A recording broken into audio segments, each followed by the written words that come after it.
Nós queremos agradecer também ao professor Daniel, que gentilmente aceitou o nosso convite, está conosco. E alguém falou assim, mas ele vai falar de filosofia? Eu falei, também, né? Ele fala de tudo um pouquinho. O professor, então, homenagem a seguir com ele. O professor Daniel leciona, entre outros lugares, lá na Faculdade Adventista da Bahia, né? E sempre que é possível estar com a gente, nós nos alegramos pelo convite. Obrigado, eu que agradeço.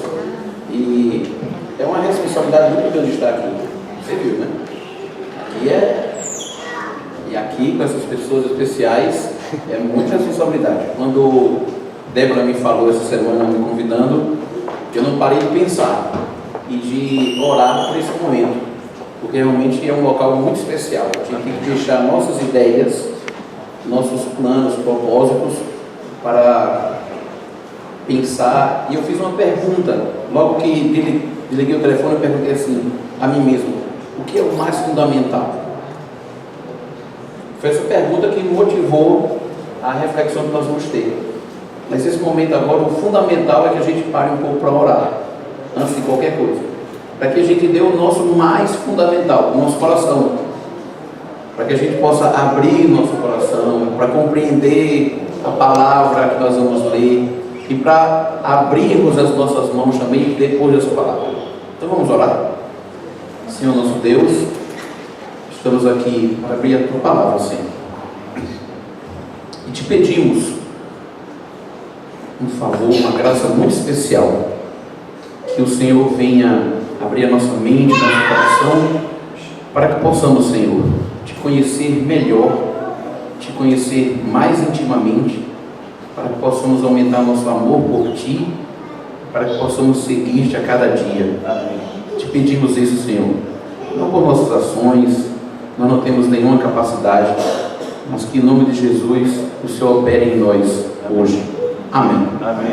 Amém. Vamos abrir em Mateus, capítulo 16. É um texto muito conhecido. Versículo 13 até o versículo 17.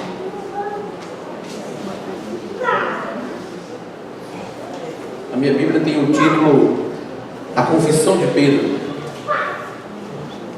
E diz assim: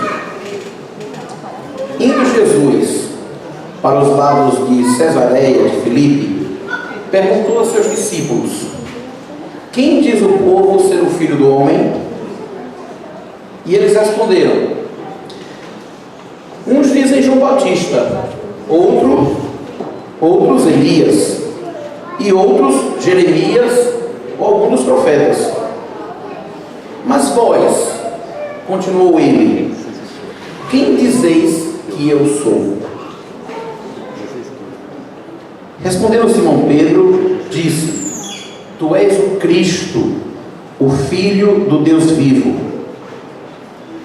Então Jesus lhe afirmou: bem-aventurado és, Simão Bar-Jonas, porque não foi carne e sangue que tu revelaram, mas meu Pai que está nos céus. Hoje é sábado, todos passamos uma semana cheia de tarefas e muitos trabalhos, muitas atividades. E nós vamos começar a refletir sobre uma pergunta aqui fundamental. E eu queria fazer uma pergunta antes, uma pergunta anterior, muito simples. Vocês sabem que existem muitas diferenças entre o que é importante e o que é fundamental. Por exemplo, ter conhecimento é importante. A nossa vida profissional não funciona sem a gente ter determinados conhecimentos. Eu dou no curso de teologia e eu falei isso para os alunos de teologia, dizendo: olha, saber como funciona o ar-condicionado é importante. Saber como funciona o som, o computador é importante.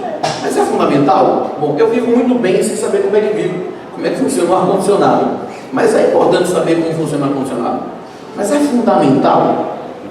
Nós aqui vamos tratar de questões fundamentais. E o que é que caracteriza uma questão fundamental? É que as questões importantes ajudam a gente a resolver problemas durante a semana, durante o dia. Mas as questões fundamentais dão sentido à nossa vida. Isso é totalmente diferente. Nós trabalhamos o dia a dia lidando com questões importantes, como comercializar, como se relacionar com as pessoas, tudo isso é muito importante. Mas o que é fundamental é aquilo que faz com que a gente dê a própria vida, que a gente gaste a vida por aquilo que é fundamental, é o que dá sentido. Por isso que a gente diz que é o fundamento. Essa pergunta que Jesus fez é uma pergunta fundamental. Observe uma coisa, Márcio, no dia a dia a gente pergunta assim: o que é a Bíblia? Isso é uma pergunta importante, né? É muito importante. Ou a gente pergunta sobre a igreja, isso é importante. Mas observe, Evaldo, pergunta sobre o que é a Bíblia, o que é a igreja, como é que funciona a estrutura da igreja, que são perguntas que estão aqui. Correto? Essa pergunta fundamental, quem é Jesus, ela está aqui. E essa pergunta é fundamental porque está aqui. Que é a distância, a maior distância que nós podemos percorrer na vida. Não é se você vai para o Japão, é essa daqui, ó. É unir isso aqui. A gente passa muito tempo aqui. Não é verdade? Aqui. A gente discute. Olha, meus irmãos, eu já encontrei pessoas que usavam a Bíblia para dar surra de Bíblia. Já ouviram essa expressão? Estão muito aqui ainda. A gente precisa aqui. A gente passa o dia todo falando de coisas importantes. E no meio religioso a gente pode fazer perguntas importantes. Mas observe que quando a gente fala de Jesus, muda tudo. Porque basta dizer esse nome, a gente tem que se comprometer. Então muita gente não fala muito sobre Jesus hoje, porque o nome de Jesus é extremamente comprometedor. Falar de igreja, qualquer igreja, falar de Bíblia, a gente fala um monte de coisas. Mas se você encontrar um grupo que as pessoas estiverem falando de temas religiosos, a gente está falando de temas mundanos. Se você falar temas religiosos e você disser assim: como é que eu aumento a minha intimidade com Jesus? Por quê? Porque é preciso. A minha mãe dizia que a gente só dá o que tem, não é verdade? Então por que temos esse para falar de Jesus? Talvez porque, para responder essa pergunta, quem sou eu, tem que ter um relacionamento com Ele. Eu li um livro há poucos dias atrás que foi como um soco para mim. O título é A Vida Crucificada. E o autor diz assim: a maioria dos cristãos continua no básico da vida espiritual. Essa frase me marcou. Porque a gente está falando de muitas coisas aqui e esquecendo de ir para aqui. Nós nos comprometemos aqui. Não é isso? Decisão a gente toma aqui. Aqui a gente faz projetos e a gente muda de projetos a toda hora. Venhamos e convenhamos. Há um tempo atrás, quando alguém entrava numa profissão, sair dessa profissão era uma coisa absurda. Hoje em dia é a coisa mais rotineira. Há uma relativização das profissões. Mas as decisões fundamentais, elas persistem. Por isso que elas são fundamentais. Elas dizem quem nós somos. Veja, todo mundo aqui já deve ter ouvido falar de Margaret Thatcher. Não vou falar de política não. Mas ela foi ao médico um dia, já bem idosa, e o médico perguntou: o que a senhora está sentindo? Ela disse: não me pergunte o que eu estou sentindo. Dura como era, disse: pergunte o que eu estou pensando, porque dos pensamentos nascem as ações, das ações nascem os hábitos moldam o caráter, e o caráter forja um destino. Não pergunte o que eu estou sentindo, pergunte o que eu estou pensando. Vamos pensar nessa pergunta: quem é Jesus? Quem é Jesus? O mundo fala muito de Jesus. O mundo diz que Jesus é um personagem extraordinário. Ele fez uma obra grandiosa sem nenhum meio. Júlio César tinha impérios. Cadê a obra de Júlio César? Os grandes imperadores construíram vastos territórios. Onde estão os imperadores romanos? E os faraós, onde estão? Jesus começou na manjedoura. Veja a obra de Jesus. Mas isso é um olhar mundano, material.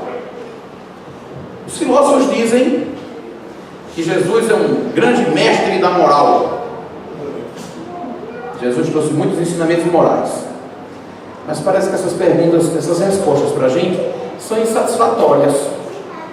Porque a gente vê um pouco mais do que mestre da moral. Observe, Jesus, comparado aos outros mestres da moral, é muito pequeno.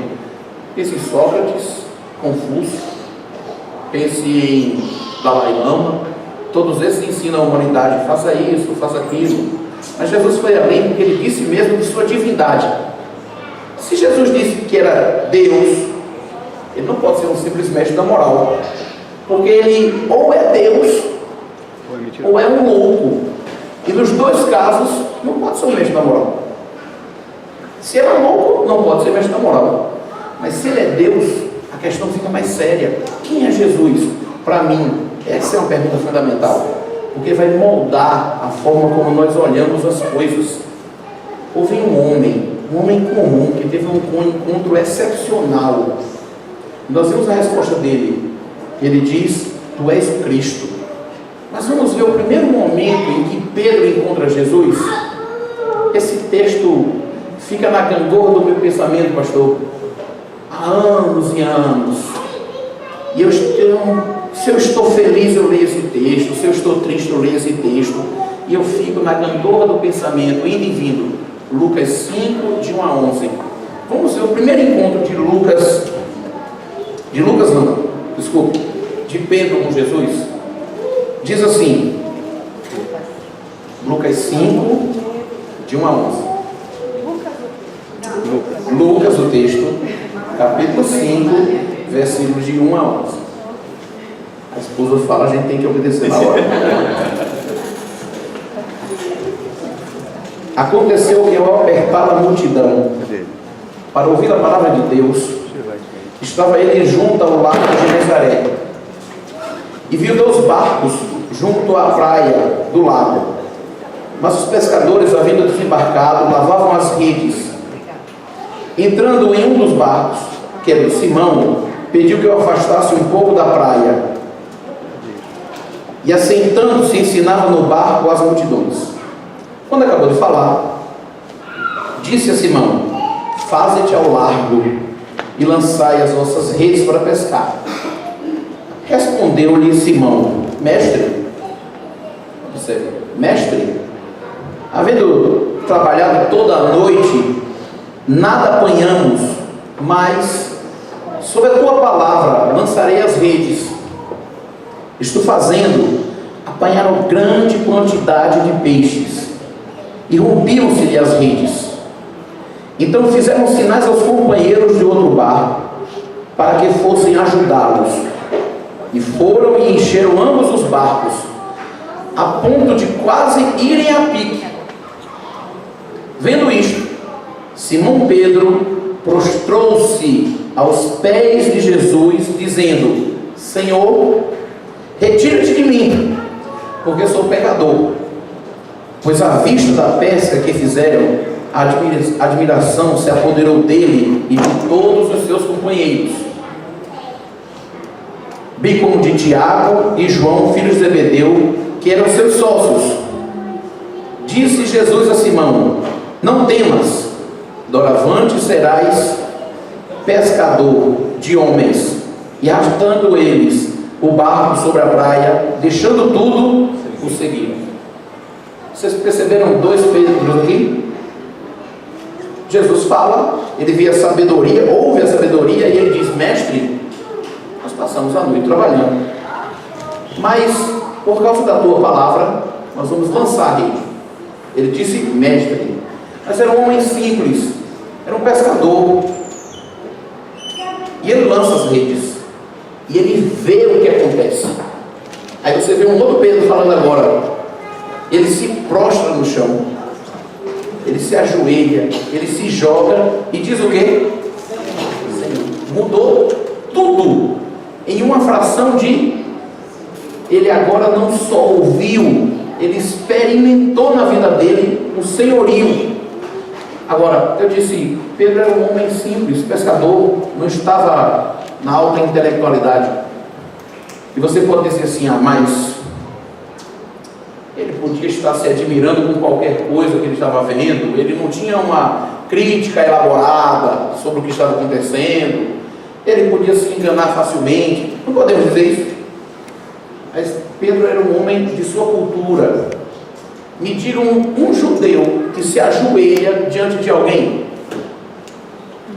Alguma coisa aconteceu de muito extraordinário naquele momento que Pedro abandonou toda a sua cultura e se jogou no chão e disse Senhor, e fez duas coisas: admitiu Jesus como Senhor e admitiu na hora: sou o quê? Pecador.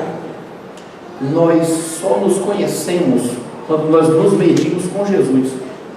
Enquanto a gente tenta se medir com os outros, a gente nunca se conhece. O ser humano é um mistério, é insondável. Então, se você começa a olhar, eu e Nivaldo, nós somos humanos, miseráveis.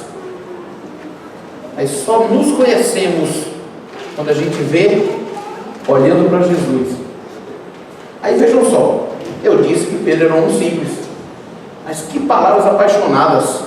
Senhor, afaste-se de mim. Tipo assim, eu não sou boa companhia para o Senhor, não. Agora vamos ver um homem da alta intelectualidade confessando Jesus, está em Colossenses. Veja que questão apaixonada, porque nós falamos de um homem simples, nós falamos de um pescador que ouviu, que viu e que em minutos se prostrou. E Paulo? Paulo era um simples pescador? Paulo era uma pessoa simples do povo, de pouca cultura, de círculos restritos, um homem que não tinha viajado? Não. Veja que coisa interessante. Colossenses, capítulo 1, versículo 13 até o 23. Eu vou só fazer um aviso antes da gente ler.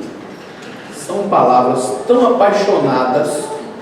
Você, por favor, marque o texto para ler em casa depois, porque é uma declaração de amor que nós vamos ver agora aqui, extraordinária. Paulo era um homem extremamente culto, e ele coloca tudo isso para dizer a quem ele ama agora. Veja bem, ele diz, vamos fazer a pergunta, quem é Jesus? Aí Paulo diz, ele nos libertou do império das trevas e nos transportou para o reino do Filho de seu amor, no qual temos a redenção, a remissão dos pecados. Este é a imagem do Deus invisível, o primogênito de toda a criação, pois nele foram criadas todas as coisas no céu e sobre a terra, as visíveis e as invisíveis, sejam tronos, sejam soberanias, quer principados, quer potestades. Tudo foi criado por meio dele e para ele. 17. Ele é antes de todas as coisas. Nele tudo subsiste. Ele é a cabeça do corpo da igreja. Ele é o princípio, o primogênito de todos os mortos, para em todas as coisas ter a primazia. Porque aprouve a Deus que nele residisse toda a plenitude, e que, havendo feito a paz pelo sangue de sua cruz, por meio dele, reconciliasse consigo mesmo todas as coisas, que sobre a terra, quer sobre a terra, quer nos céus.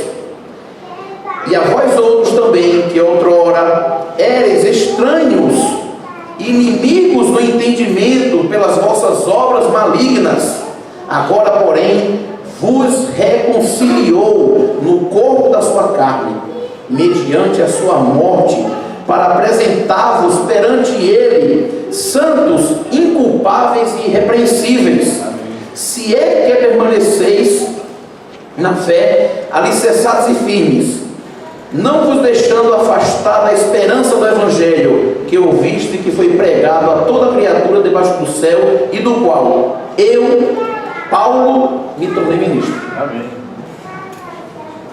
Veja, vimos uma confissão de um homem simples. Ele se prostra e diz, Senhor, e aqui vimos uma confissão. Eu não preciso comentar sobre esse texto. Diante de um texto desse, a gente só silencia para saborear as palavras, assim, para deixar com que elas venham entrando. Todos nós vamos concordar que Paulo era um homem grande. Todos nós vamos concordar. Mas Paulo não confiava em si próprio. Já perceberam isso? Por que Paulo se tornou grande? Não confiou em si próprio. O que eu queria de mais fundamental era dizer assim: quem é Jesus? Bom, cada um vai ter que dar a sua resposta pessoal. Agora, o que é que nos atrapalha para dar essa resposta pessoal sobre quem é Jesus? Quais são os obstáculos? Quais são os muros? Vamos usar uma palavra mais charmosa. Quais são os véus que nos atrapalham desse relacionamento com Jesus? Eu já dei uma dica. A vontade própria usurpa o lugar da vontade de Deus. Toda vez que eu centro em mim, coloco um véu no meu relacionamento com Deus. Repito, Paulo era grande, mas Paulo não confiava em si mesmo. Qual é o grande problema? Tem um escritor inglês chamado Chesterton. Ele escreveu um livro chamado Ortodoxia. A editora Mundo Cristão traduziu, e aquele teólogo famoso americano chamado Philip Yancey fez uma introdução. Na introdução ele conta que um dia um jornal famoso inglês, grande jornal, mandou para Chesterton e para outros autores eminentes o pedido para que ele escrevesse um artigo. E o título do artigo era: qual é o maior problema da humanidade? O portador chegou com o pedido na casa de Chesterton. Ele pegou o pedido, colocou a mesma página na máquina e fez isso. Tirou a folha e devolveu. O artigo estava pronto. Qual é o maior problema da humanidade? O portador leu: eu. O maior problema da humanidade é o eu. Qual é o problema do nosso relacionamento com Deus? Eu. Meus alunos questionaram 2 semanas atrás, quando eu estava falando sobre isso. Mas, professor, o que é o eu? Eu disse: deixa alguém te criticar, você vai sentir uma dor aqui. O eu está aí. Deixa alguém te elogiar, você vai sentir alguma coisa enchendo aqui. O eu está aí. É isso. É o centro. É o que gosta da referência, a autorreferência, a centralidade, o indivíduo. Essa música. Dizem que César, o grande imperador, quando voltava dos triunfos, a festa do triunfo, fazia-se um grande ar para comemorar suas vitórias. E ele era puxado em carros imensos. E ele tinha um escravo que ficava no ouvido dele, dizendo: tu és apenas um humano. Porque vendo tudo aquilo, quem não se sentiria divino? Nós não temos o escravo, então podemos pensar que nesse mundo nós somos maiorais. E aqui está um impedimento fortíssimo para o relacionamento com Deus. Eu me coloco no centro. A religião cristã tem uma coisa interessante. Ela descentra o eu. Ela tira cada um de nós do centro. Então, por exemplo, quem quer se exaltar, esse processo de descentrar o eu aprendi nesse livro, nós vamos chamar de vida crucificada. Só que o eu é tão pernicioso que quer escolher até a própria cruz. Já percebeu isso? Nós queremos escolher até a nossa cruz. Então, quando eu sentei e comecei a anotar algumas questões, eu fiquei pensando assim: o que é que me atrapalha? O que é que a gente pensa que atrapalha na vida espiritual? Porque o foco desse sermão, que na verdade é compartilhar um pouco desses textos, é o que é que atrapalha a nossa vida espiritual. Eu já coloquei a pedra fundamental, é o eu. Mas alguns dizem: é o dinheiro. Não é isso? O dinheiro. Vocês já notaram que a visão cristã sobre o dinheiro nunca é sobre o quanto você tem, mas o quanto ele tem em você. Já percebeu isso? A visão cristã sobre o dinheiro não é quanto você tem, mas quanto o dinheiro tem de você? Então, de vez em quando, você tem que dizer quem manda, porque senão ele manda. E aí, você pode fazer isso, mas quem é que deixa? É o eu. Porque o dinheiro vem nos servir, vem falar coisas, ou fazer coisas tão agradáveis, e nós nos sentimos de novo no centro. Não é, o problema não é o dinheiro. Alguns vão dizer, não, mas a vida, a questão central, Márcio, é o eu. A única coisa que pode nos afastar de Deus é a gente ficar alimentando o eu. Pedro não olhou para o eu, para o si, quando se prostrou, porque qualquer um dos seus companheiros poderia execrá-lo daí por diante, pensando, como é que ele se ajoelha diante de um momento? E Paulo, quando caiu do cavalo, um amigo meu disse assim, quando Paulo caiu do cavalo, essa expressão que a gente usa, né? Ele caiu em si, porque o cavalo era ele. Caiu em si. Tira o eu. Paulo tinha que fazer uma escolha. Ou eu vivo para Deus me ajudar, ou eu mato o eu. E Paulo foi grande, porque não estava confiando nesse eu. Observe quais são os problemas do eu. Nós mudamos a agenda por causa do eu. Nós mudamos a nossa agenda. Veja o que a gente tem conversado, gente. Eu tenho recebido tantas mensagens no WhatsApp sobre de pastores, amigos, adventistas, sobre ideologia de gênero, por exemplo. O dia todo. Aí eu digo, eu já estou respondendo assim. Sim, e venhamos e convenhamos. Pastor, a minha mãe dizia que a gente come na rua quando a gente não lanchou em casa. Vocês já entenderam onde eu quero chegar? A gente fica buscando no mundo que a gente está com fome em casa, né? Vamos alimentar em casa. Vamos melhorar a nossa vida espiritual. Vamos mudar a nossa agenda. Procure, por exemplo, ver como eu melhoro minha vida espiritual. Tente compartilhar isso, como é comprometedor. Seria tão bom se nós fôssemos comprometidos com a nossa vida espiritual, fazendo uma agenda de oração aqui retórica, estou acusando. Seria tão bom se nós fôssemos preocupados com a nossa vida espiritual, como tem pra gente preocupada com o Bahia Vitória. A gente devia ser preocupado como eles estão preocupados. Ou a gente devia estar preocupado com a nossa vida espiritual, como tanta gente está preocupada em ser salame, coxinha, quibe, pizza. Eles estão e não param de divulgar sobre isso. Não é verdade? Aí onde nós estamos, nós acabamos tirando a nossa agenda, que é a nossa intimidade com Deus, deixamos isso e divulgamos a agenda do mundo. O que é que anda no nosso zap? Que agenda anda no nosso zap? Aí você vai dizer, mas são coisas importantes. Aí nós começamos pensando o que é importante e o que é fundamental. O que a gente fala? O que está cheio nas nossas orações? São de coisas realmente fundamentais? Vamos pensar aqui. O que é que fortalece o eu? Primeiro nós colocamos a agenda do mundo e aí nós fortalecemos o eu. Segunda coisa, nós queremos escolher a nossa cruz.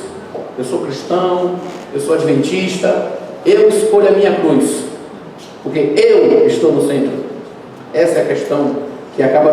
Me diga uma coisa, é muito provável alguém vir à igreja, ela ler a Bíblia, ela está fazendo atividade ou outra e ainda não ter tido um encontro como esse de Pedro. Não é provável? Porque está no verniz, na superficialidade. E o autor que eu citei para vocês disse: os cristãos estão vivendo o básico da vida espiritual.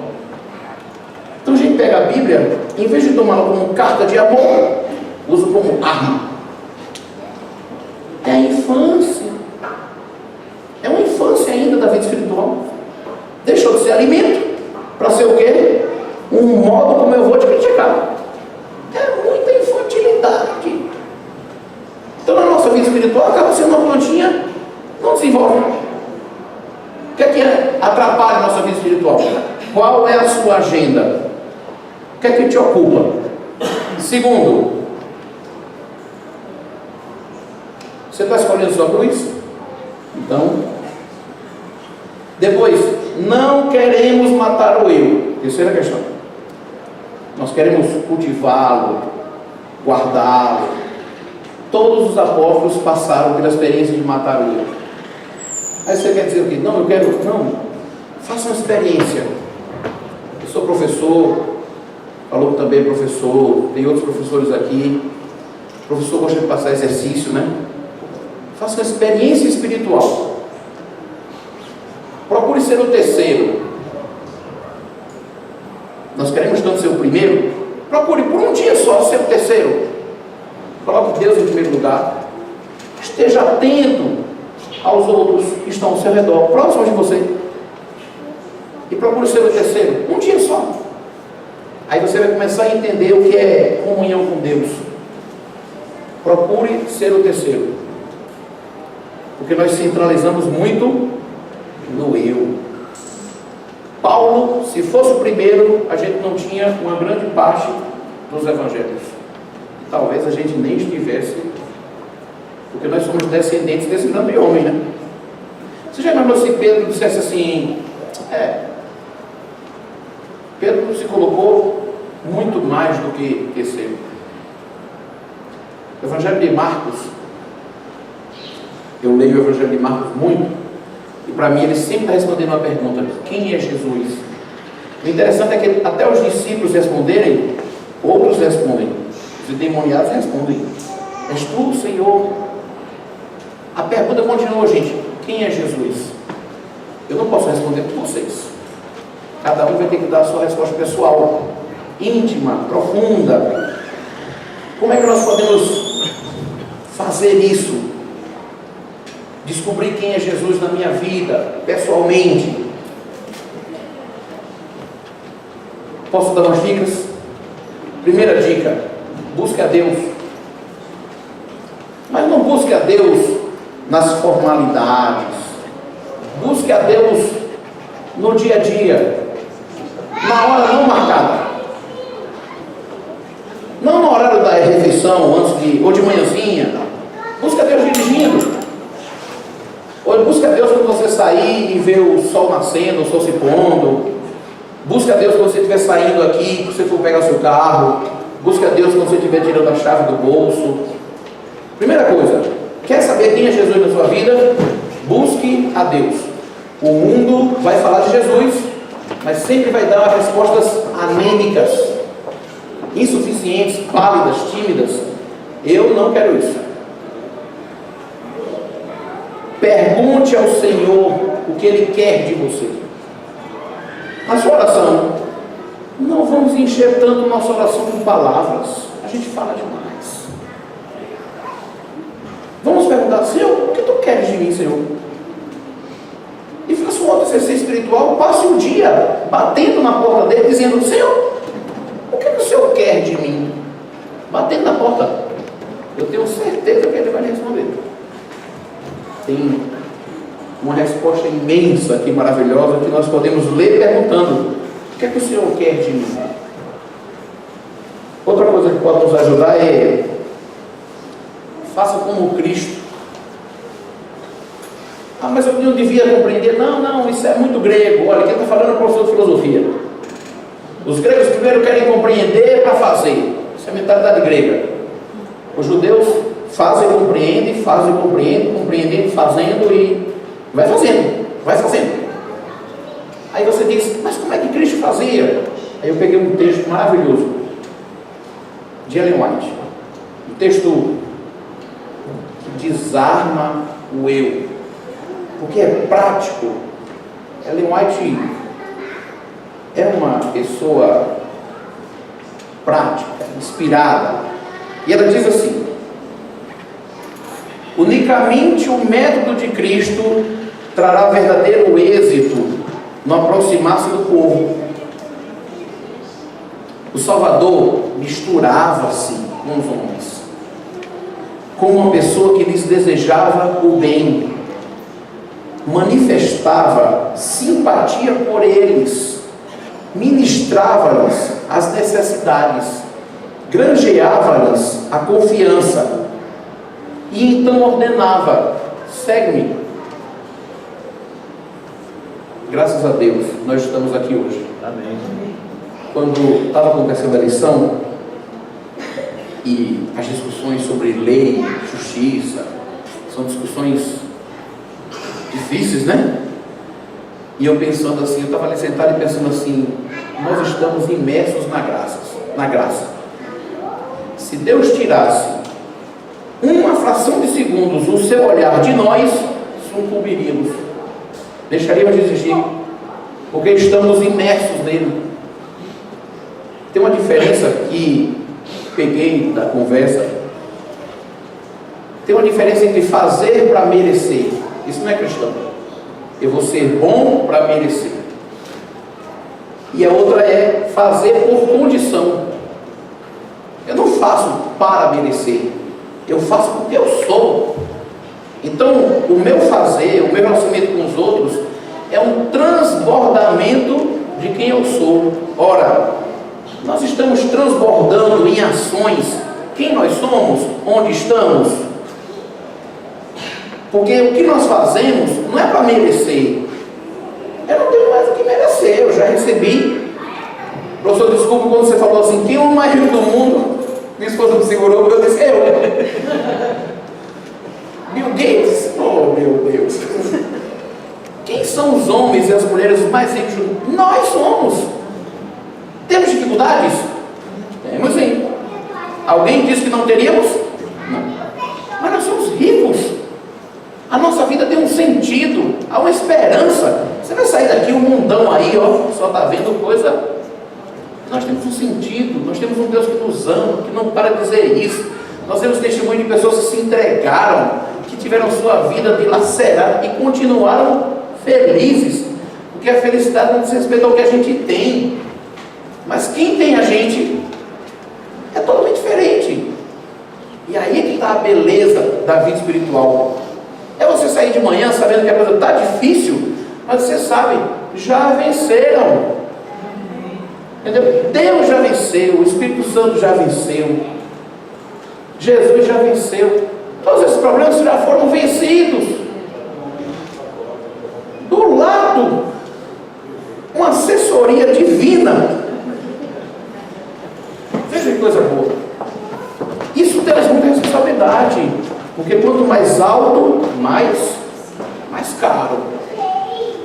Então observe, a graça de estarmos aqui, nós temos que transbordar isso para os outros. Olha, o que eu devo fazer? Transpire isso.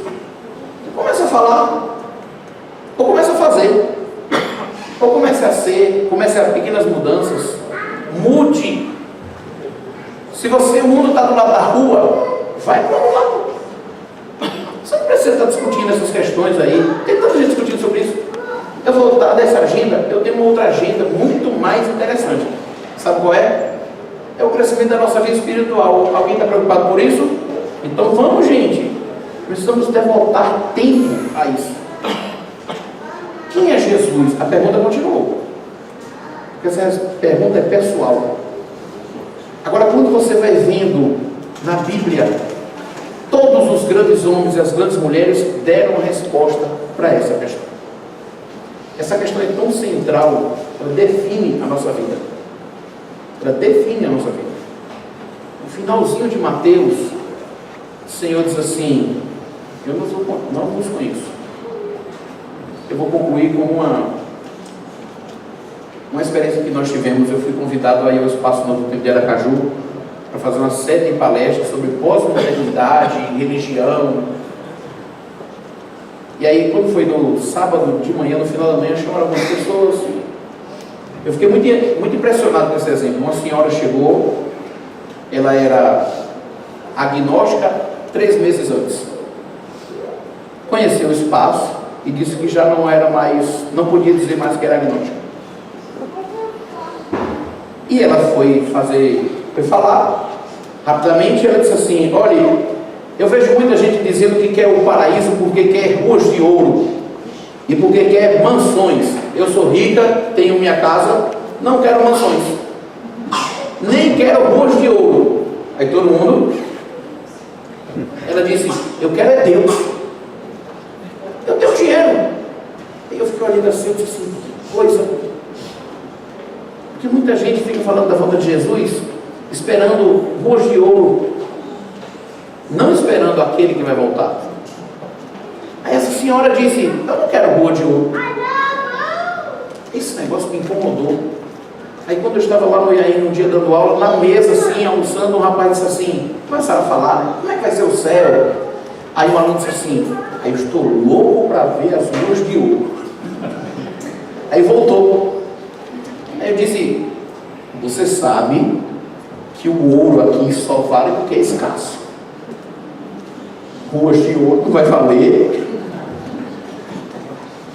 É só para indicar que se as ruas são de ouro, aquele que fez. Aí ficou Aí depois ele voltou e disse assim, poxa professor, o senhor me fez pensar, eu estou preocupado com as ruas de ouro. Aquela senhora disse, eu não quero ruas de ouro. Fazer o quê com paralelepípedo de ouro?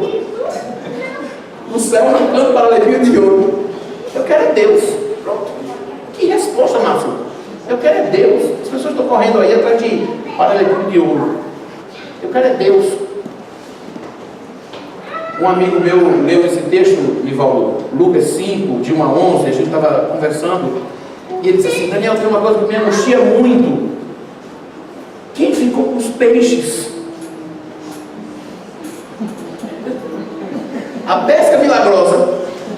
E ele disse, toda vez que eu leio, eu me pergunto, quem ficou com os peixes? Esse rapaz... Sei lá quem ficou com os peixes. Eu sei que eles escolheram o mais importante do que os peixes. Diz assim, deixaram tudo e seguiram Jesus. Eles não sabiam que era Jesus ainda, viu? Porque foi perguntado, quem diz o povo que eu sou? Eles não sabiam. Nós sabemos muito, mas não estamos ainda tomando a decisão. Prometo que vou acabar. A palavra decisão é boa. Decisão tem corte. Decisão. Tomar uma decisão significa fazer um corte. Decidir por Deus, por Jesus, é fazer um corte no eu. Essa que é a ideia central do segmento. Eu não posso seguir se eu não corto. Que maravilha, né? Deus é maravilhoso. Eu agradeço muito a vocês por estarem aqui. Amém. E peço muito que o Senhor abençoe a vida de cada um. Amém. E que nós possamos hoje pensar, quem é o Senhor para mim? E possamos provocar as pessoas com essa pergunta. Provoque. Isso já é evangelho. Eu gostaria de convidar vocês para que fiquem de pé para a gente fazer uma oração. Agradecendo a Deus por Ele ter nos dado essa oportunidade maravilhosa de estarmos aqui.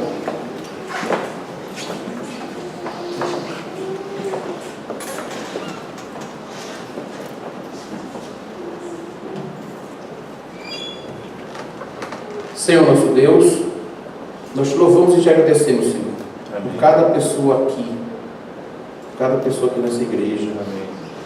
Te pedimos, Senhor, por cada um, por todas as suas necessidades, por todas as suas preocupações, mas mais do que isso, Senhor, te pedimos que venha rasgar os nossos corações para que nós possamos experimentar da Tua pessoa, Senhor. Amém. Nós queremos, Senhor, fazer essa experiência que Pedro fez, queremos nos prostrar e dizer, Senhor, e nós queremos dizer também, Senhor, como Paulo, que o Senhor é tudo. Nós te agradecemos, Senhor, e te louvamos, e te pedimos forças para abrir nossos corações, abrir nossos olhos e abrir nossas mãos para transbordar do Teu amor, da Tua presença, onde nós estivermos. Amém. Em nome do Teu Filho Jesus. Amém. Amém.